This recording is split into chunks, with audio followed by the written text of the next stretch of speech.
This is going to be a video on how to replace your voltage regulator on a Polaris Sportsman. I believe for most of them, the 450s, 500s, and 600s and 700s, they're all about the same. So the first thing you're going to do is there's some screws here, here, here, and here that you're going to take out, and then you're going to be able to pull this piece off. Let me do that real fast. Got that one out. Now I'm going to get these other two out, and then I'll start showing you from there. Now that I've got the 4 bolts undone, this piece just kind of pops out. You're going to kind of wiggle it a little bit, and then you can see this whole top panel pops off. And then next you're going to pull this piece off. So it takes a little bit of work. There's some brackets up here, so I had to use 2 hands real fast. And there's 2 things down here that put on that slope. I had to pull up pretty hard on this side and over on this side in order to get those pop out.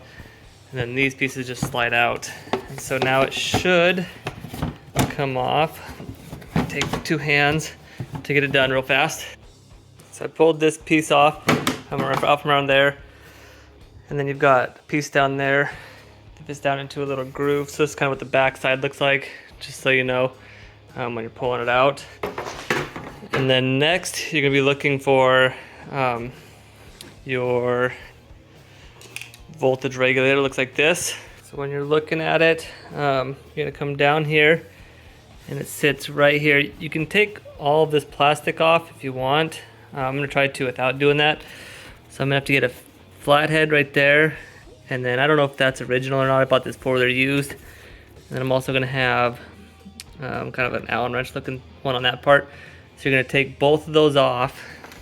So while I'm taking this off, it's a pain in the butt. I got the first one off, the first screw. Now I'm getting the second one, but my wires are on the way. So I'm going to explain to you real fast where each wire goes. So you've got your red to red and brown to black, and that's your battery. And then you've got yellow to yellow, yellow to yellow, and that's your stator. And so when you get yours, it's going to be the same type of scenario. This one came with 5 on it. So mine's going to be a little bit different. The guy ordered it before me. So what I'm going to do is I'm probably going to take and cut this and hook it straight to the red one and the brown to the brown, and then my 2 yellow ones over here. I believe this one is just a ground. I'm going to look into it a little more before I hook it up. But anyway, so once you get this back in there and screwed on, you're just going to take and you're going to just plug them back in. They just pull apart